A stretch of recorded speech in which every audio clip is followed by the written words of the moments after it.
Well, I think this is my favourite haul so far. It's the Camping Oldie Club selection of historic cars and vans, and this gorgeous Opel Capitan is probably my favourite car. It's a late 50s, early 60s American-inspired machine built here in Germany, and it's towing a 1967 Deathlefts Nomad, which is a name you'll find in Hall 12 over there with the new models. This one here has got a dinette at the front and a lounge at the back, making up a double and a single. Moving forwards into the 70s, we have this really fantastic Renault 16, which is in lovely condition. It's bizarre to think that today we look for big diesel engines in our tow cars, yet this little Renault's only a 1.2 litre petrol, and that's enough to pull that really significantly sized Caravan behind. It's a 1970 Constructan built in Belgium, and considering that this thing's unrestored, it's in amazing condition. Sticking with the 70s theme, can you get much more 70s than this? A Smutty, or Smutty, which was built in Denmark in 1973. Not that I really need to tell you the year. Look at that colour scheme, brown and cream. What could be more 70s?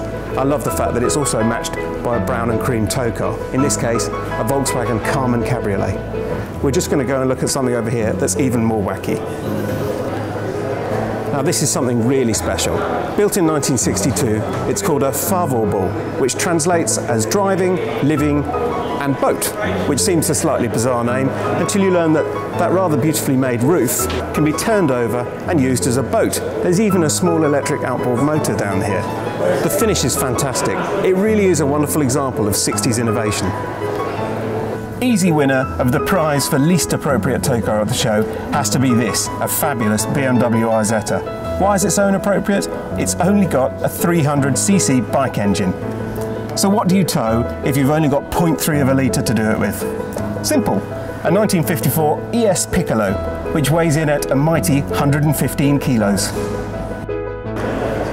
Probably the most modern looking van in this haul is this gorgeous 1961 Ariba. And why does it still look so fresh? Well, that's possibly because time has all but stood still for this brand. So fast forward 54 years, and what's changed? Not all that much actually. We've still got that V-shaped screen, that distinctive swage line in the middle, and the same overall shape. This van is a real cult classic, a bit like a VW camper to motorhome fans. It also still makes lots of sense.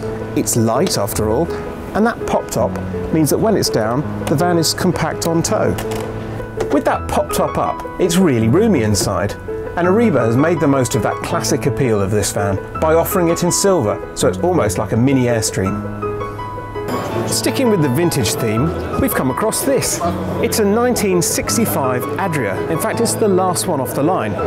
And that's a hint to tell you that next year, 2015, will be the 50th anniversary of Adria. So you've seen the past, but we're also here to see the future. This here is the Altea for4 Signature. It's a Caravan that you can design yourself. And we're going to nip inside and talk to someone who can tell us a bit more about it. So Neil, what's the thinking behind this funky new van? Well, Adria wanted to celebrate our 50-year anniversary, which is in 2015, and we wanted to build a celebration edition of the Altea, which is the Altea 4.4. Okay, and how does one go about specifying one of these vans? Well, there's up to 29 different exterior colour combinations with coordinated interior trim, and there's lots of options as well, but if you go online to our website, you can create your own 4.4. Cool. And who do you think is going to be going on there to do that? I think anybody who's creative, who likes to be a little bit of an individual, likes to express themselves. So it's not just for young people?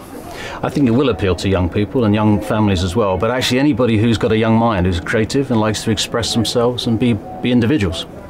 It's interesting you say families. It seems like a small two-berth van. Is that not the case? Is it much more flexible than that? It's a 3.6 metre Caravan, but actually there's a really unique sleeping solution in here, and any combination of up to 4 people can sleep in here. So maybe you, 2 kids, your wife, husband, 2 kids, whatever.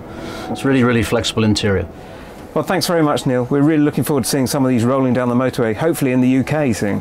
Well, I hope so too, because we think designing your own Caravan is the future.